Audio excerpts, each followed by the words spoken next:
Recomendaciones. Tenga siempre a la mano su Biblia para buscar en ella todas las citas indicadas. Haciéndolo así, comprobando, usted sacará mayor provecho en el aprendizaje y fortalecimiento del conocimiento de la palabra de Dios, única fuente de verdad, enseñanza dispensada. Seamos como los creyentes de Berea, los cuales recibieron la palabra con toda solicitud, escudriñando cada día las Escrituras, para ver si estas cosas eran así. Hechos 17:11. Santo Evangelio de Mateo, capítulo 17. Mateo, capítulo 17. Vamos a leer desde el versículo 1 hasta el versículo 21. Mateo 17, desde el versículo 1 al versículo 21. Dice Dios en su santa palabra. Y después de 6 días, Jesús toma a Pedro y a Jacobo y a Juan su hermano, y los lleva aparte a un monte alto, y se transfiguró delante de ellos, y resplandeció su rostro como el sol, y sus vestidos fueron blancos como la luz. Y he aquí les aparecieron Moisés y Elías, hablando con él. Y respondiendo Pedro, dijo a Jesús: Señor, bien es que nos quedemos aquí. Si quieres, hagamos aquí 3 pabellones, para ti uno, y para Moisés otro, y otro para Elías. Y estando aún él hablando, he aquí una nube de luz que los cubrió, y he aquí una voz de la nube que dijo: Este es mi Hijo amado, en el cual tomo contentamiento. A él oíd. Y oyendo esto los discípulos cayeron sobre sus rostros, y temieron en gran manera. Entonces Jesús, llegando, los tocó y dijo: Levantaos y no temáis. Y alzando ellos sus ojos, a nadie vieron, sino a solo Jesús.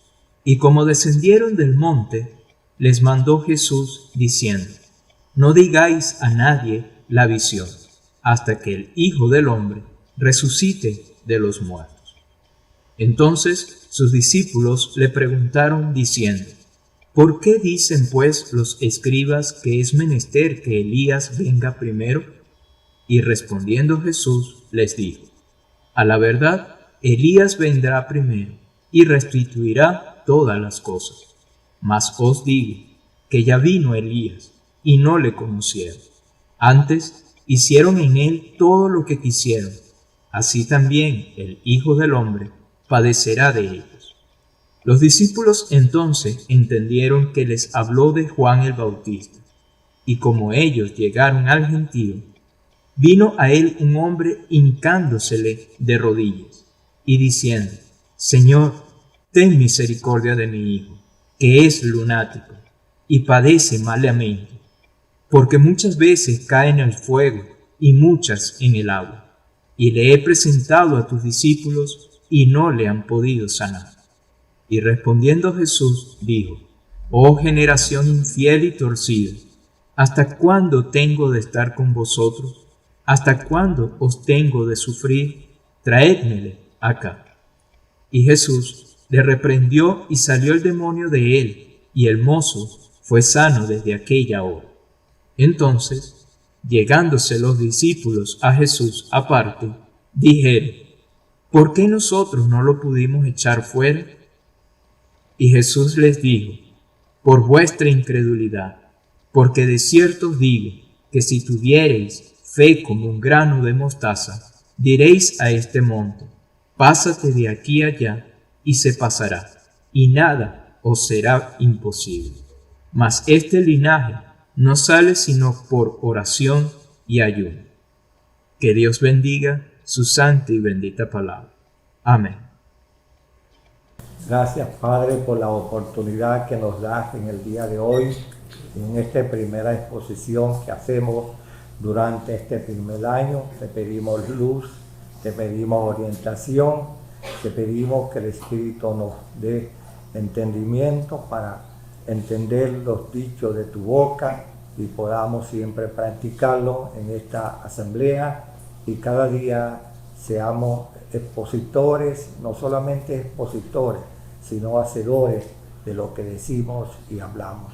Ayúdanos hoy, Señor, en este día con esta palabra de este precioso capítulo que tú se nos has dejado a tu iglesia para edificación y para capacitación y fortaleza en la vida cristiana. Hoy te pedimos la gracia para todos los presentes y nuestros hermanos ausentes, los bendiga y bendiga tu palabra hoy en toda Venezuela. Te lo rogamos, Padre, en el nombre santo del Señor Jesucristo. Amén. Amén. Este capítulo, hermano, de Mateo 17, que se llama la transfiguración, y este capítulo también está repetido únicamente en los sinópticos, en los tres evangelios, Mateo, Marco y Lucas, y en Marco 9 está lo mismo, que casi algo parecido acá, y en Lucas también, en el capítulo 9 aparece la transfiguración. 3 palabras de la transfiguración. En Juan no aparece la transfiguración porque eso ya lo hemos explicado. ¿Por qué? Porque el Evangelio de Juan es un evangelio especial que presenta siempre al Señor Jesucristo como Dios, avalando todo cuanto en su ministerio Él hizo, y para que la iglesia pudiera tener más confianza en esa presencia de Él y en esos dichos de Él, que los manifiesta justamente en ese Evangelio de Juan. Fíjense ustedes que como aquí todos hemos leído al derecho y al revés el capítulo 16, ¿verdad? Porque el Señor Jesucristo primero, empezando esto como base, ¿no? Empezando que el Señor Jesucristo les había dicho lo que había oído y lo que los discípulos le traían. Y la pregunta es que él hizo en el capítulo 16 a los discípulos, entre ellos los apóstoles, ¿qué dicen la gente que soy yo? Y ellos dijeron, maestro, uno dicen que uno es Elías, otro el profeta Jeremías, otro de los profetas que aparecieron. Pero él interroga entonces directamente a los más allegados. Y vosotros, ¿qué decís y quién soy? Vamos a decirlo así, ¿verdad? ¿Y quién soy? ¿Y qué respondió Pedro entonces? Pedro respondió de una forma enfática, tú eres el Cristo, el Hijo de Dios viviente. En la Biblia inglesa, tú eres el Salvador, el Hijo del Dios viviente. No dijo Jesús, sino el Hijo del Dios viviente, en la Biblia inglesa. Entonces, ¿qué vemos nosotros, hermanos? Que aquello le impactó a los demás apóstoles, entre ellos estaba Judas, ¿verdad? El incrédulo. Pero el Señor Jesucristo se dirigió a Pedro, ¿verdad? Y Pedro le dice, bienaventurado eres, Simón, hijo de Jonás. ¿Por qué? Porque no te lo reveló carne, o sea, ningún sacerdote, ningún estudio, ninguna cosa, que no sabía esto, ¿verdad? Sino mi Padre que está en los cielos. Entonces le reveló, el Espíritu le reveló en ese momento. Ahora fíjense, hermano, esa cosa, cuando el Señor se declara así, les había dicho antes de esto, de estas interrogaciones, les había dicho, yo voy pues a Jerusalén, ¿y qué? Vean, los sacerdotes, los doctores, los escribas, todos aquellos 4 columnas que dirigían a Israel, lo matarían, ¿verdad? Lo iban a atrapar y lo iban a matar, y él moriría, y él daría la vida por todo. Pero fíjense ustedes una cosa muy importante, que Pedro no asimiló aquello, ni lo que el Señor ya le había dicho, sino que Pedro entonces se va y tomó el Señor en un lugar aparte. Ya Pedro era no solamente súper sabio, sino consejero, ¿no? El diablo lo puso como consejero y llamó al Señor Jesucristo, Señor, mira, Señor, ven acá, ¿no? Que no te suceda esto, ten compasión de ti. ¿Cómo es eso? Vamos a decirlo así, ¿verdad? Que tú vas a morir por todos nosotros y te vas a dejar, a crucificar, o te vas a dejar que te pongan preso y te maten en la forma más desastrosa. Argumento, ¿no? Que muchas veces se consigue en la Biblia inglesa, que siempre hay algunos extensos más. La Biblia inglesa es difícil de conseguirla, porque tiene muy buenos comentarios. Pero ¿qué pasa, hermano? Que él se creyó que lo estaba haciendo bien. Entonces, ¿qué le dijo el Señor Jesucristo a Pedro? Apártate de mí, Satanás, porque me eres escándalo. La Escritura, hermano, uno debe de tomar las expresiones bíblicas y los artículos que hay allí y los versículos con mucho cuidado, ¿verdad? Porque esa palabra que el Señor Jesucristo le dio a Pedro, me eres escándalo. Y uno tiene que aprender eso. Fíjense que no se refirió a ninguno mundano, si él se refirió a un creyente ya confesado ya, a Pedro y el más destacado, ¿verdad? Me eres escándalo. Han aprendido en la vida de ustedes que entre la congregación, entre la vida creyente, en los hogares, nosotros le somos al hermano o a la esposa o al esposo o al prójimo o al vecino escándalo. ¿Han asimilado ustedes eso? ¿Alguna vez ustedes han sido escándalo uno para el otro? ¿Lo han sido? Díganme la verdad, digan. El Espíritu Santo está esperando para ver si somos sinceros delante de Él así. Apártate de mí, Satanás, porque me eres escándalo. ¿Qué es una persona que es escandalosa? No solamente el gritar, más todavía escandaloso, con palabras y hechos. ¿Ah? Que exagera los hechos, la realidad la exagera. Exagera los hechos, la realidad, pero aún todavía con fuerza de exagerar todas esas cosas.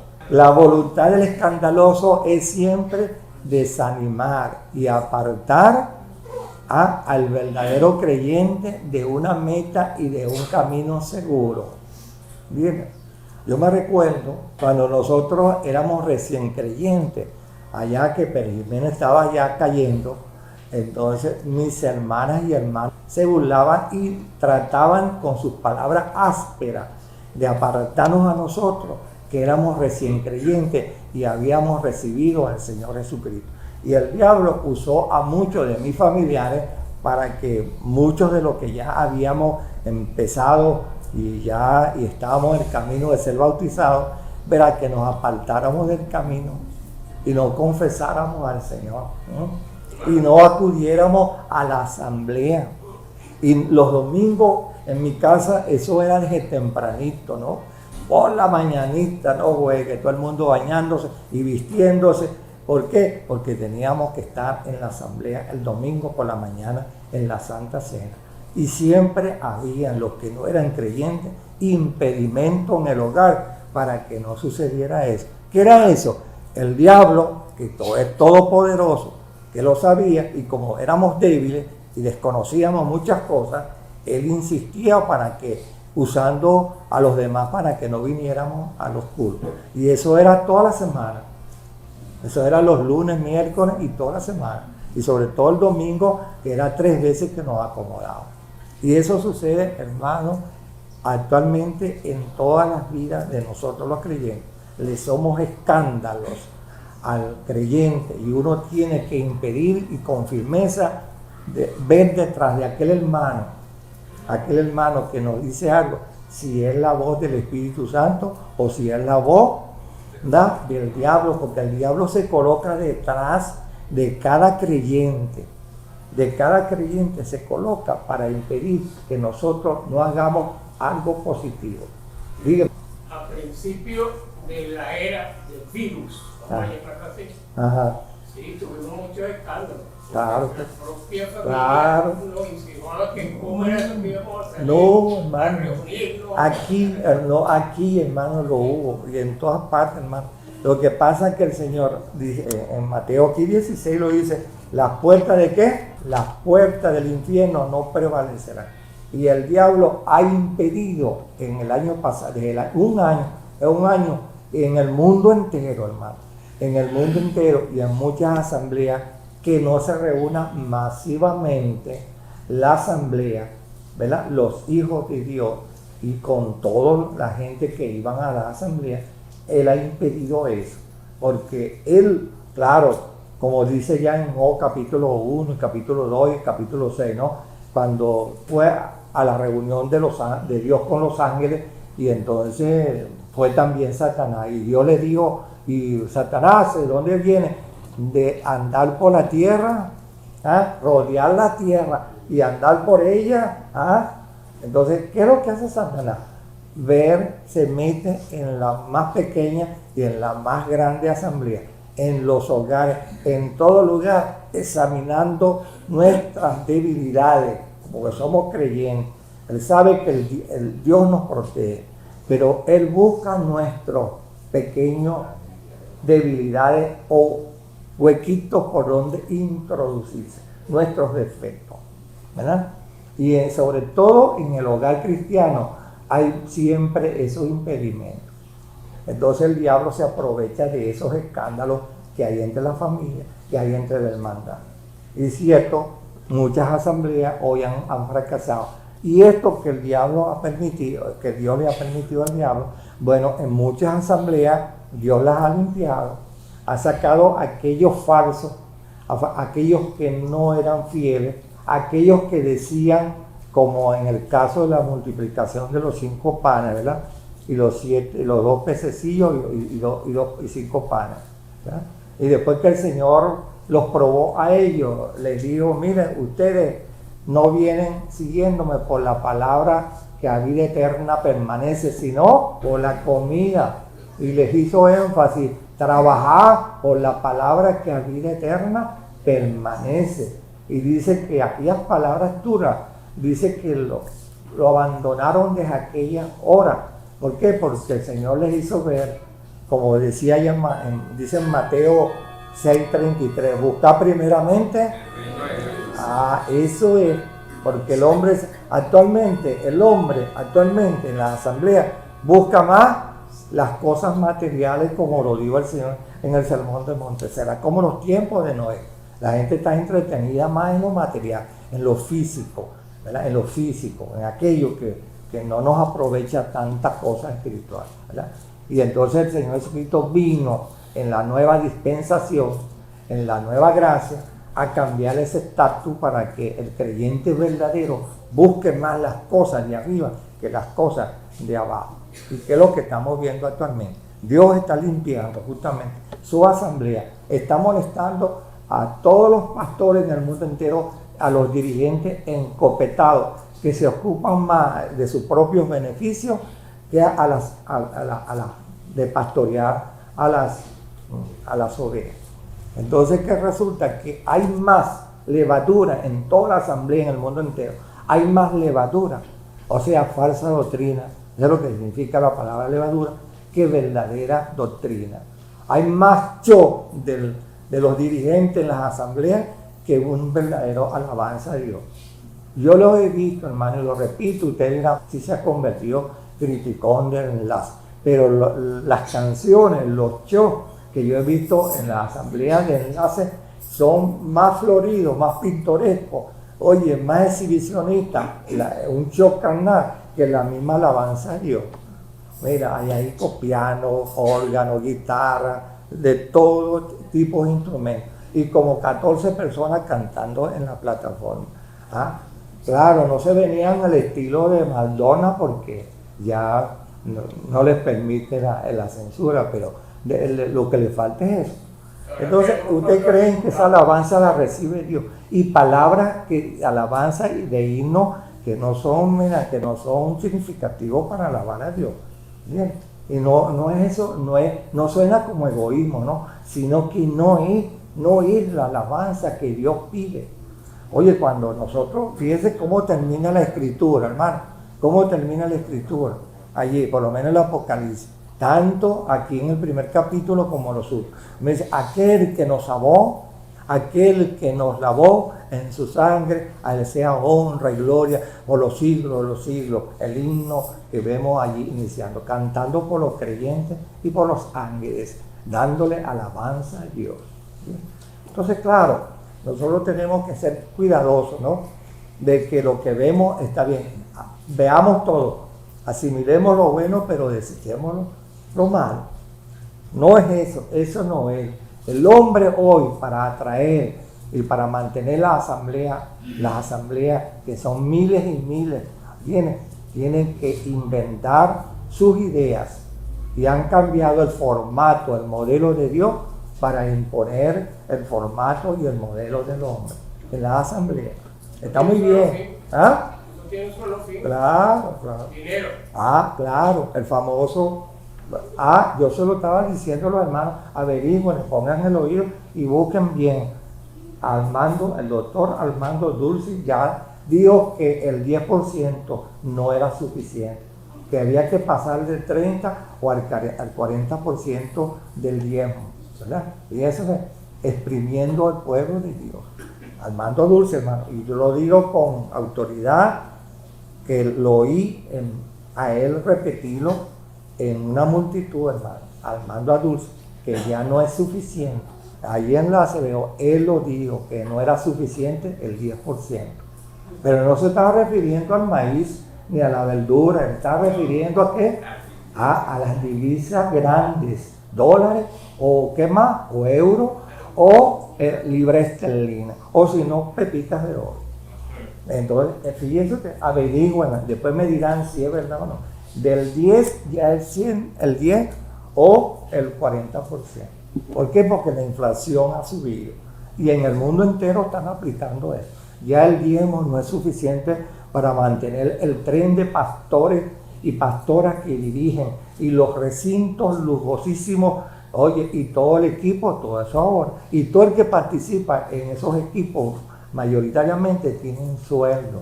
Bien, gracias a Dios que en esta asamblea hasta ahora todos los pastores no le hemos impuesto a nadie sueldo y espero que sigamos así. Ahora, eso no quiere decir que yo meto la mano también en la bolsa, porque eso lo manda Dios, ¿verdad? Bueno, todo esto, hermano, para ver qué es lo que pasó aquí.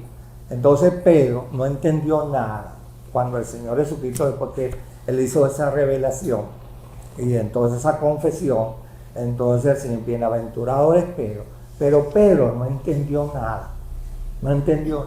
Que el Señor Jesucristo le dijo, voy a morir al entrar a Jerusalén, me matarán. ¿Y cómo es esto? Porque ellos iban al templo a oír la palabra de Dios y ellos, hermanos, no asimilaban que estaba profetizado, por lo menos en el capítulo 41, 42 y Isaías 53 y muchos capítulos más, el Salmo 22, el 16 y todos ellos, ¿ven? Donde el Cordero de Dios, el Señor Jesucristo, sería ¿qué? Inmolado, crucificado.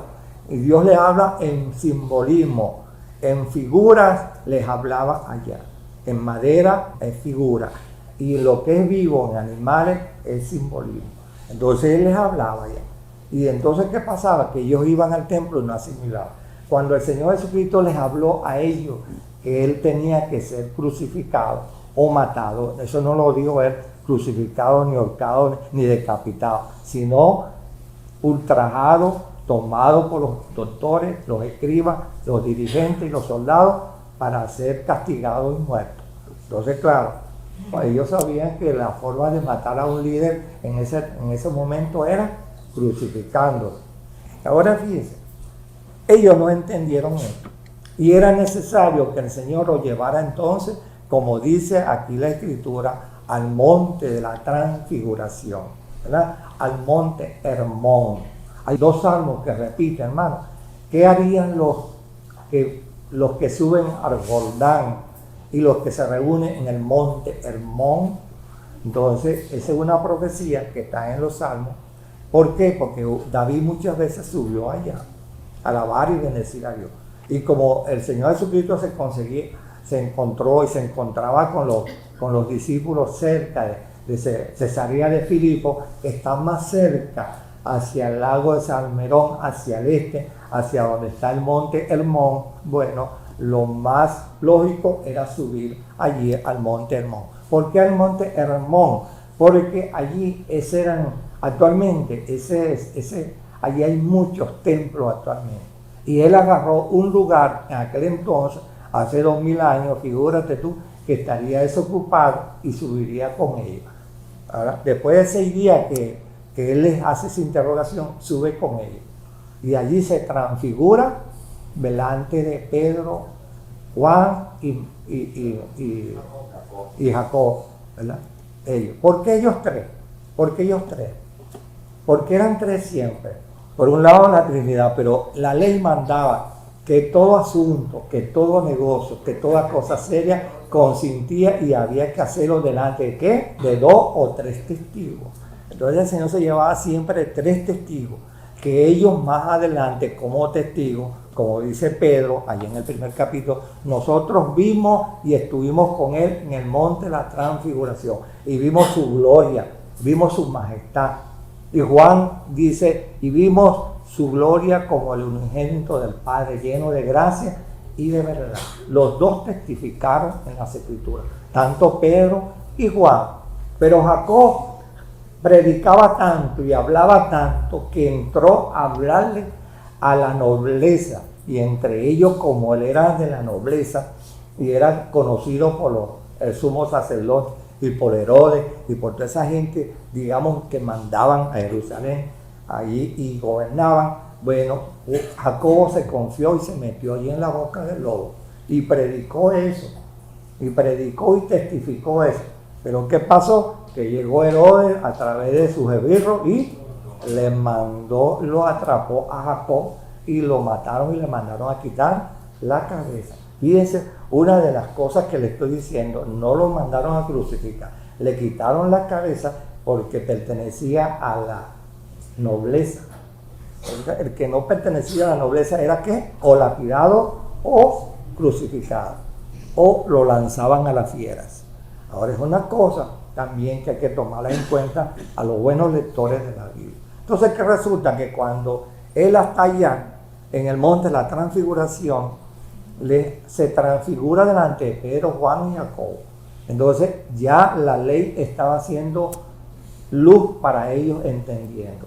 Ahora, ¿qué fue lo que entendieron ellos 3? Porque ellos, Pedro y Juan, tenían que escribir en esos santos evangelios y iban a formar lo que se llama el fundamento de los apóstoles, y tenían que testificar con fe fehaciente y que vieron, oyeron, como dice Juan, nosotros vimos, oímos, palpamos y comimos y bebimos con él. Entonces ese era tu testimonio. Entonces, como ellos participan del fundamento de los apóstoles, ellos vieron entonces y entendieron aquello que el Señor Jesucristo no solamente iba a morir por toda la humanidad, para redimir a la humanidad como el Cordero Pascual. Ellos entendieron esto porque vieron que el Señor Jesucristo allí se transformó. Y en esa transformación, el Espíritu Santo empezó a trabajar con ellos, aclararles que solamente el Señor Jesucristo iría a morir, pero que también que iba a resucitar. Y en la resurrección, él tenía que darle veracidad y confirmación a lo que le había dicho a Pedro. Pedro, tú eres Pedro, piedra, y yo sobre esta piedra edificaré mi iglesia. ¿Cómo iban a entender eso? Si él iba a morir, pero Pedro, viéndolo ahora, que el Señor Jesucristo se transfiguró, si él moría, también iba a resucitar. Y por ello él, cuando resucita al tercer día y durante 40 años les da testimonio a ellos allí de lo que realmente él era, no solamente que iba a morir y resucitó, que es lo que ellos están viendo en el monte de la transfiguración. Allí está la Trinidad, el Padre, el Hijo y el Espíritu Santo, revelándole a ellos 3 lo que en la Escritura hablaba y lo que en el momento iban a emprender, y que el Espíritu Santo los iba a asesorar a ellos grandemente, y ellos iban a asimilar aquello, y iban a escribir aquello, y la iglesia se iba a formar sobre el fundamento de los apóstoles, pero la base angular y la piedra indestructible era la muerte del Señor Jesucristo, la resurrección del Señor Jesucristo.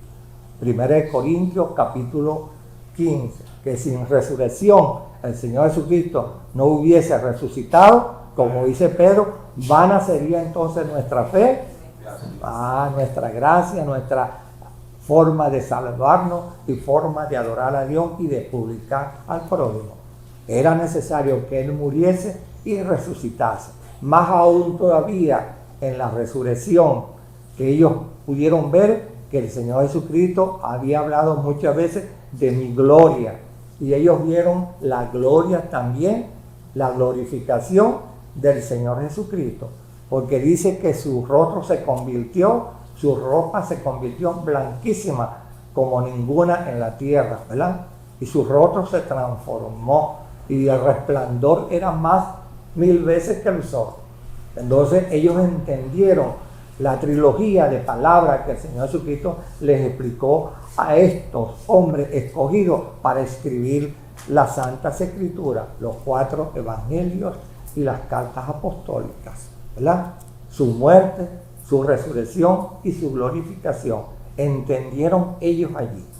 Ahora, fíjense que el Señor Jesucristo les había dicho a ellos, hay personas, hablando de todo, ¿no? Hay algunos de los que estaban aquí. Él se refería a los apóstoles y se refería a los creyentes y a los que le seguían a él. Hay algunos de los que están aquí, les hablaba a la multitud que lo acompañaba, entre ellos los apóstoles en primer lugar. Hay algunos de los que están aquí que no gustarán la muerte hasta que vean al Hijo de Dios viniendo en su gloria.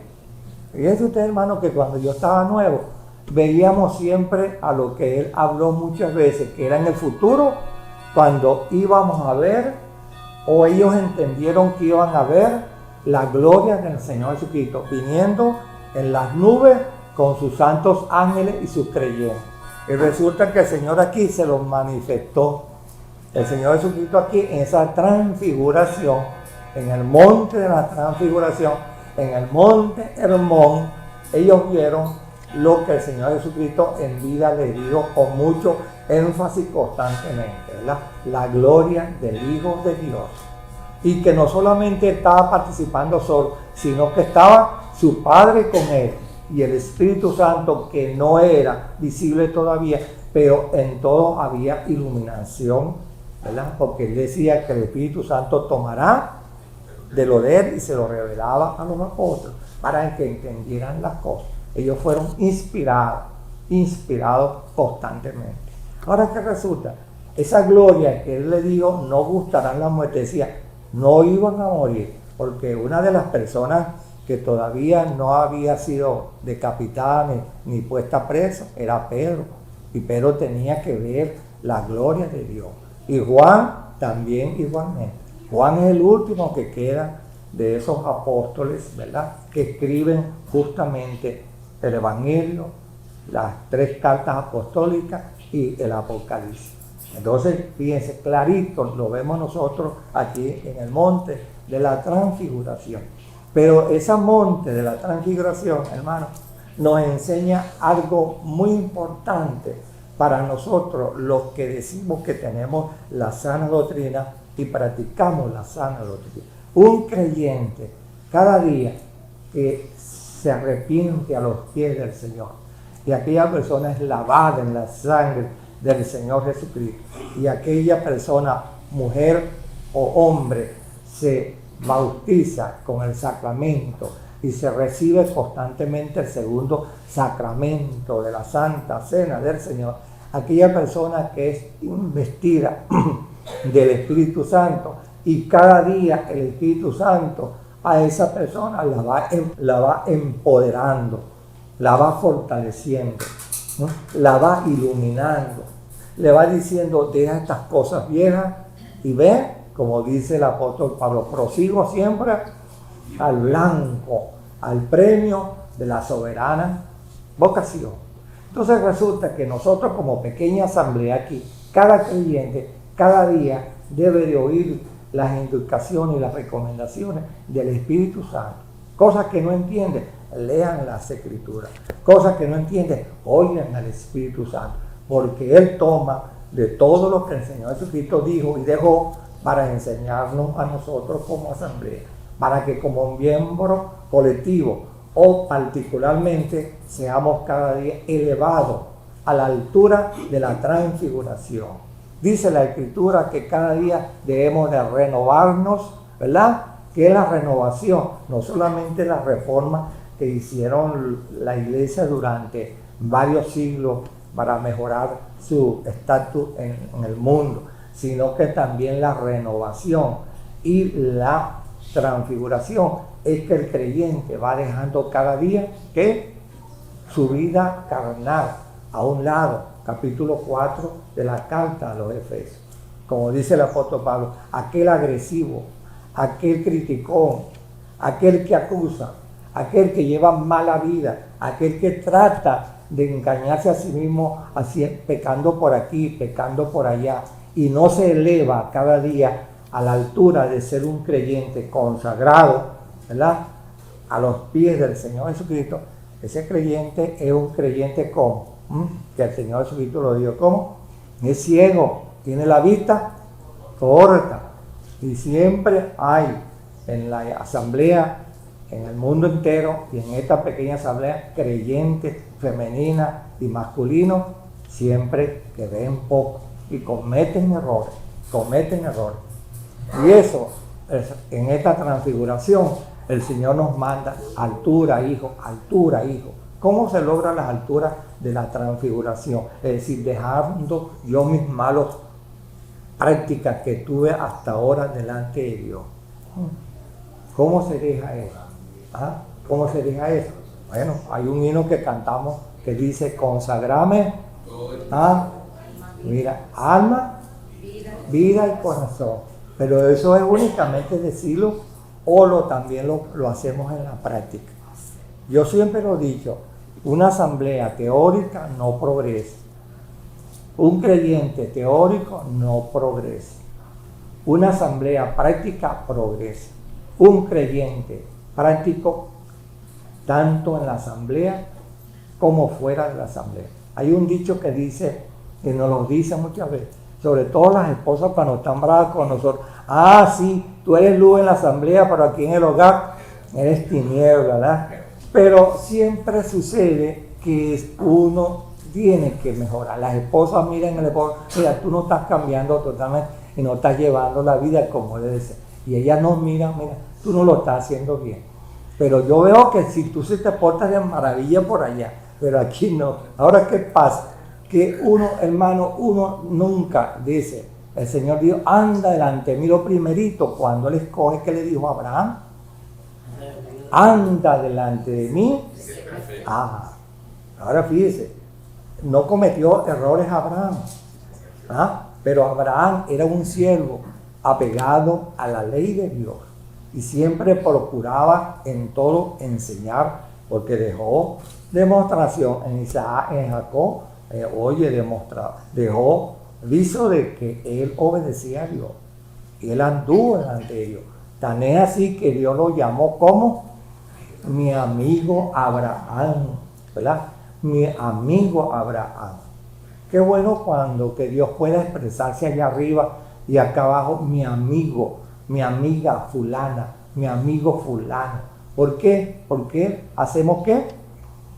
¿No dice la Escritura que los ángeles mismos dieron testimonio de Daniel? Daniel, cuando vinieron a traerle la buena noticia y los buenos mensajes, mira, tú eres muy apreciado y amado en el cielo.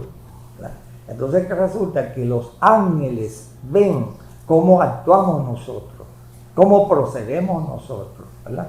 Porque dice el apóstol Pablo, el que era agresivo, el que decía palabras deshonestas, no lo haga más. Aquel que hacía aquel otro, aquel que se echaba los tragos escondidos, no lo haga más. Aquel que fumaba tabaco, no fume más tabaco. Aquel que consumía droga, no consuma droga. Aquel que le extorsionaba, no lo haga, porque eres creyente y estás en una vida de consagración. Estás tomando un sacramento que es la Santa Cena del Señor. Y ese es un capítulo muy peligroso, ¿oíste?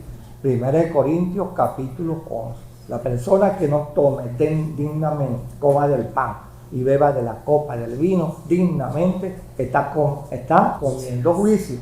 Entonces, ¿qué pasa? Que uno, para subirse y elevarse a la transformación cada día, come dignamente del pan y toma dignamente del contenido de la copa, el vino, que representa la obra del Señor Jesucristo.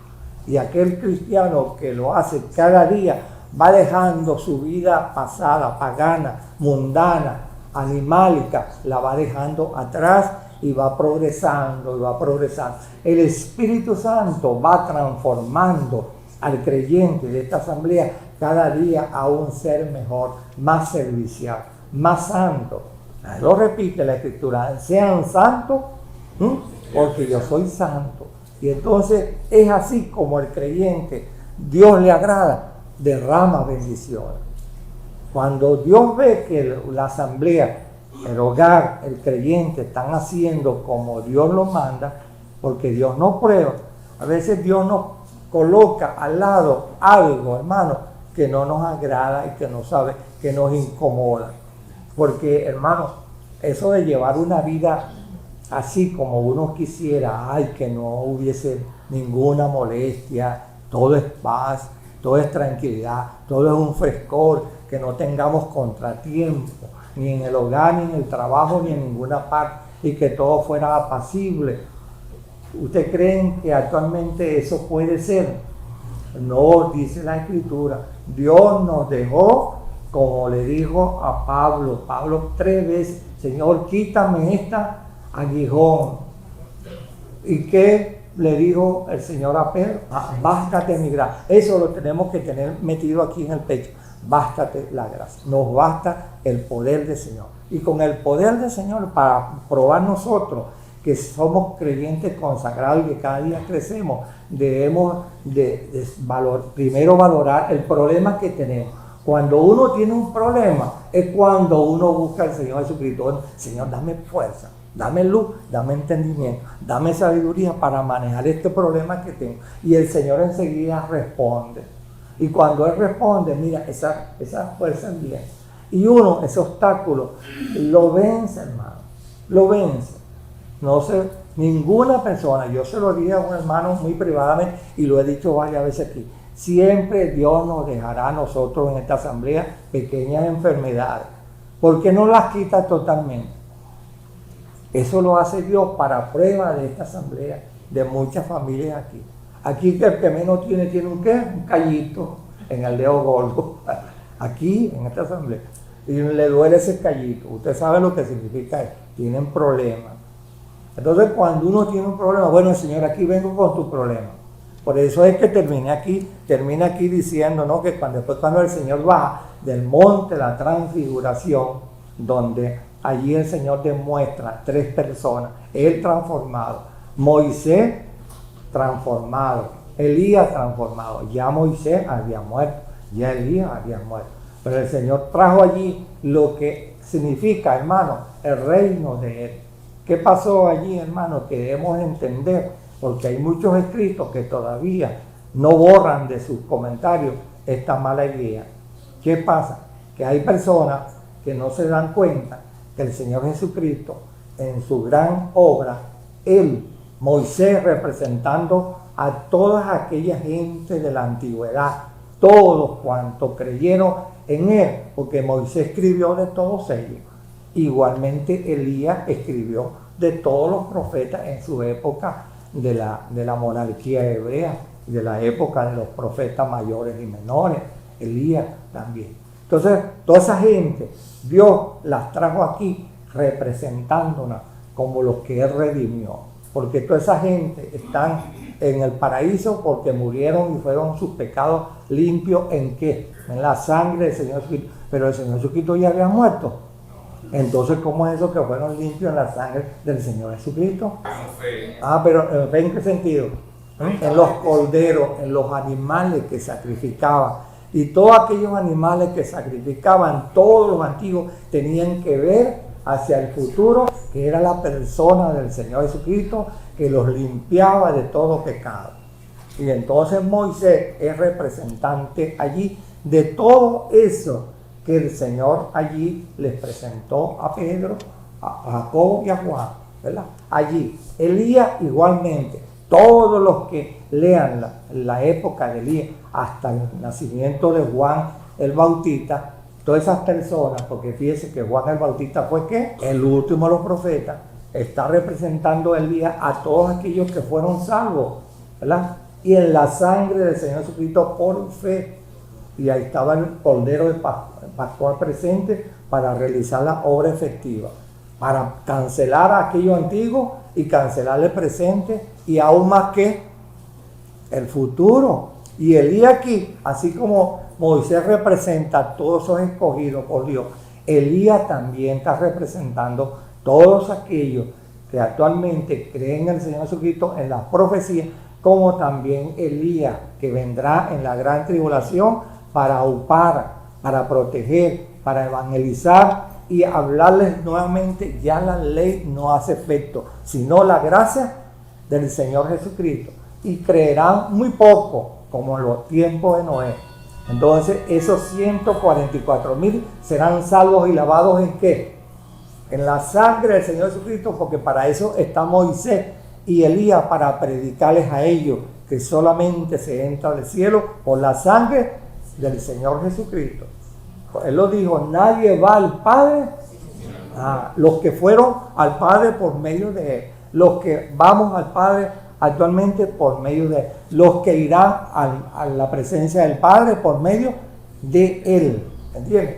Entonces esto es el reino. Cuando el Señor Jesucristo dijo, muchos de los que están aquí no gustarán la muerte hasta que no vean el Hijo de Dios viniendo en su reino. En una forma ilustrativa, gráfica, ellos entendieron, porque ellos fueron los orientadores, los predicadores de la iglesia primitiva. Ellos enseñaron, ¿verdad? Amasaron conocimiento y la transmitieron a la iglesia. Y la iglesia se hizo grande y fuerte y pudieron marchar exitosamente gracias a la muerte, a la resurrección y glorificación del Señor Jesucristo. Y estos evangelios eran veraz para predicarlos constantemente. Y nosotros, hermanos, entendemos que el Señor Jesucristo en las Escrituras presenta a una sola esposa y no varias esposas, porque hay bastante secta y bastante comentarios que dicen que hay un grupo de creyentes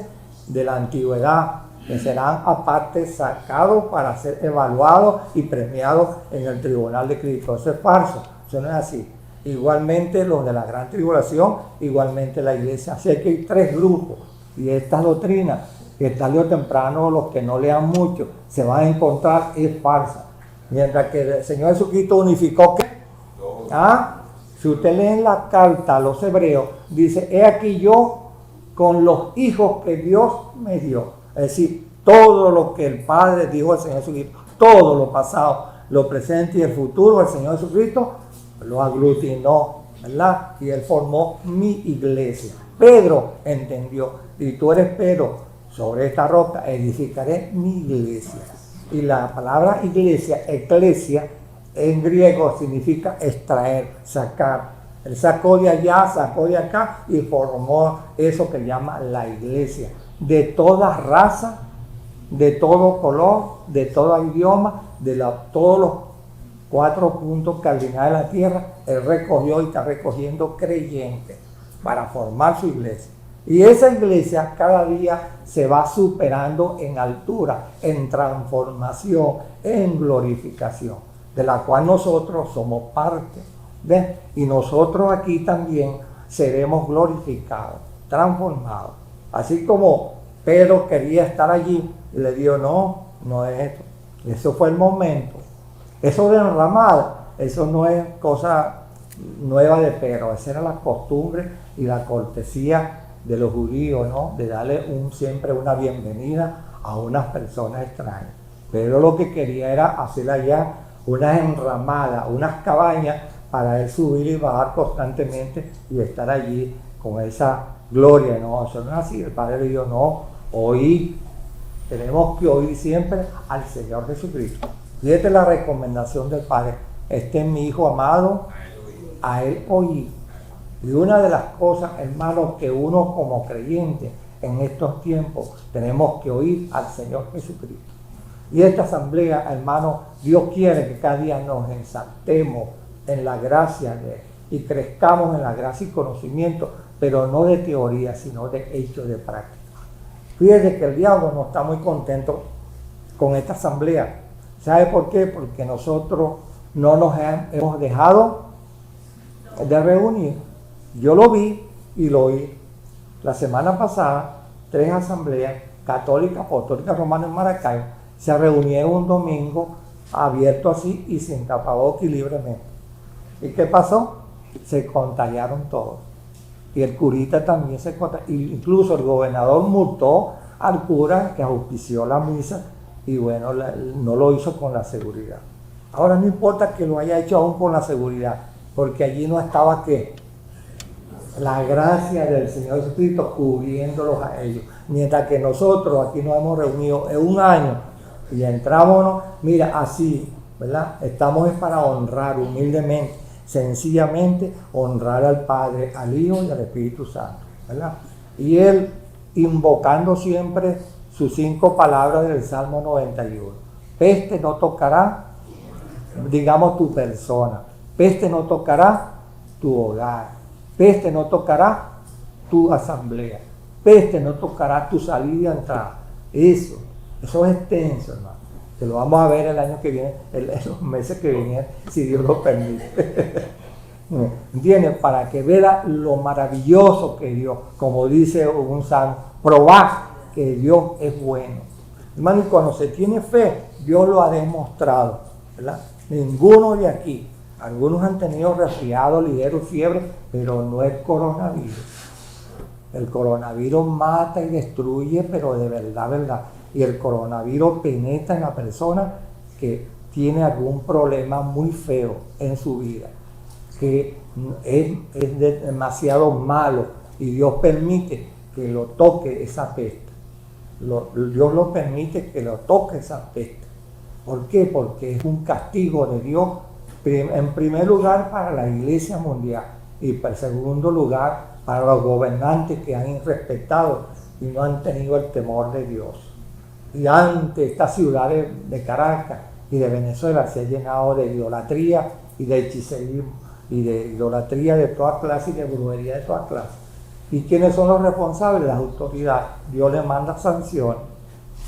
Dios le manda sanciones. Las iglesias, lo repito por enésima vez, los pastores se han descuidado del formato, del principio, del temor a Dios, como lo vimos el año pasado. Entonces, hermanos, para elevarnos a esa transformación de estar, fíjense lo bueno que están allí, ¿verdad? Con el Señor, ¿verdad? Eso sucede, no les sucede de vez en cuando o todos los domingos a ustedes cuando dejan todo y vienen a la presencia de Dios. No les ha sucedido algo, sienten algo distinto, pero sintió algo allí, como creyente, principiante que no entendía muchas cosas, sintió algo allí en la presencia que lo llevó a hacer aquella petición. Señor, es bueno que estemos aquí, fíjate, es bueno. ¿No les parece algo? Es usted. ¿No le suena bueno? ¿No le suena? Que tiene que sonar, hermano. Mira, en Bruselas, hermano, en Bruselas, hay un tremendo cuadro pintado por Miguel Ángel. Miguel Ángel, hermano, pinta esta transfiguración en una forma extraordinaria. Y Dios le dio allí a Miguel Ángel, porque la especialidad de Miguel Ángel eran más bien las esculturas. Y sin embargo, ese cuadro extraordinario, original, que hay una copia en el museo más grande del mundo que se llama el Museo Contemporáneo de Nueva York. Allí hay una serigrafía, una copia, pues. Y ese cuadro en Bruselas, original de Miguel, mira, presenta al Señor Jesucristo en ese monte de la transfiguración, a Elías también y a Moisés, pero una áurea, una ola, un smog, un cromático, unas luces, una belleza que él acompañó a aquella ola de gloria que tenía el Señor Jesucristo. Y abajo los demás, y Pedro, y Juan, y Jacobo, con los ojos brotados como sorprendidos, porque vieron aquello. Y él lo matizó poniendo alrededor cosas de gloria, así que todo el que ve aquello queda extasiado, y le dan eso. Y incluso abajo él colocó este evangelio y el capítulo donde estaba eso. Y la gente va, ven aquello y buscan y verifican. Ahora fíjense, más abajo hay otro cuadrito del mismo Miguel Ángel, donde después que el Señor Jesucristo baja del monte, ¿qué consiguió abajo? Abajo consiguió un problema de los apóstoles con los que no eran creyentes, y un hombre que tenía un hijo lunático, enfermo. Entonces él también pintó eso y lo coloca así de baja calidad, ¿no? Un hombre pidiéndole al Señor, el hijo chupadito como una muerte, lunático, lleno de demonios, ¿verdad? Y los demás discípulos como pidiendo auxilio. O sea, todo lo que era negativo, feo, él lo puso impregnar en pintura en ese cuadro, dando a entender las dos cosas, lo positivo y lo negativo. Abajo, la impotencia de los apóstoles que no pudieron, cuando ellos recibieron poder, cuando ellos recibieron toda gracia y conocimiento, y él les dijo, oye, para que ellos pudieran expulsar el demonio de aquel muchacho lunático, no lo pudieron. ¿Por qué no lo pudieron hacer? ¿Por qué? Porque el Señor termina allí, ¿ves? Así termina el 21. Este género no sale sino con ¿qué? Pero él los amonestó, hombres infieles, incrédulos, innobles. O sea, no eran constantes para elevarse y tener en el nombre del Señor Jesucristo, después que recibieron el Espíritu Santo, como hacía Pedro al cojo, mira, no tengo dinero ni nada, pero en el nombre de Cristo, levántate, aquel cojo, y enseguida, ¿verdad?, se levantó. Es decir, ya cuando los apóstoles habían aprendido. Pero antes, hermano, el Señor tuvo que amonestarlos, le faltaba voluntad para ver la gloria de Dios.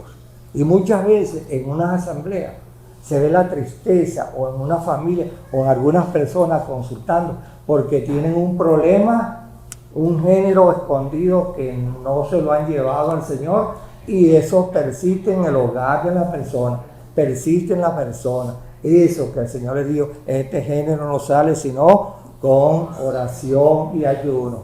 Si nosotros aquí en esta asamblea dejamos de orar, hermano, de velar, hermano, entonces nos va a tocar esta ocasión, ¿verdad? Género que se nos va a contaminar. Una de las cosas que en esta cuadra hasta ahora hemos tenido éxito es porque hemos orado.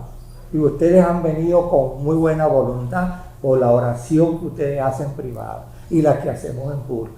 Que el Señor nos siga concediendo siempre esa voluntad y esa apertura en este año, porque esto parece que va a seguir, ¿verdad? Y no sabemos hasta cuándo el Señor pues va a suspender del mundo entero este virus, ¿verdad? Que Él en todo el mundo lo ha dispersado y ahí se ha multiplicado este virus, y en el mundo entero no hay ahorita, ¿verdad?, así todavía solución. Se está vacunando, pero no se le ve todavía el queso a la tostada.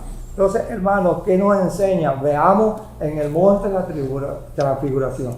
¿Dónde estamos nosotros los discípulos? ¿En las alturas como Pedro o estamos abajo como los otros discípulos, allá abajo, con tristeza y con impotencia, ¿verdad? Problemas que no podemos solucionar.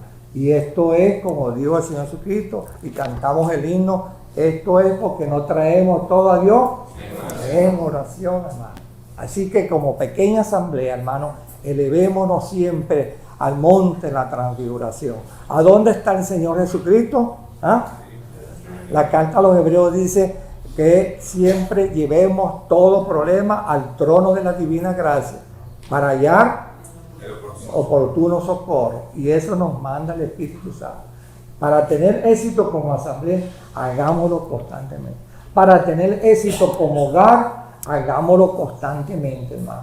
Para tener éxito como hermanos individual, hagámoslo constantemente. Y veremos las respuestas que Dios va a enviar en nuestras vidas, hermano, en este año, hermano. No dejemos de orar, despojémonos de esa tristeza y de esa impotencia negativa como cristianos, que el diablo muchas veces nos marea para que no miramos la gloria de allá arriba.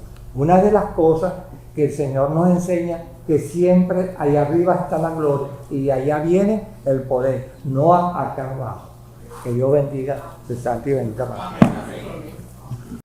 Maranata, ven Señor Jesús, ven pronto.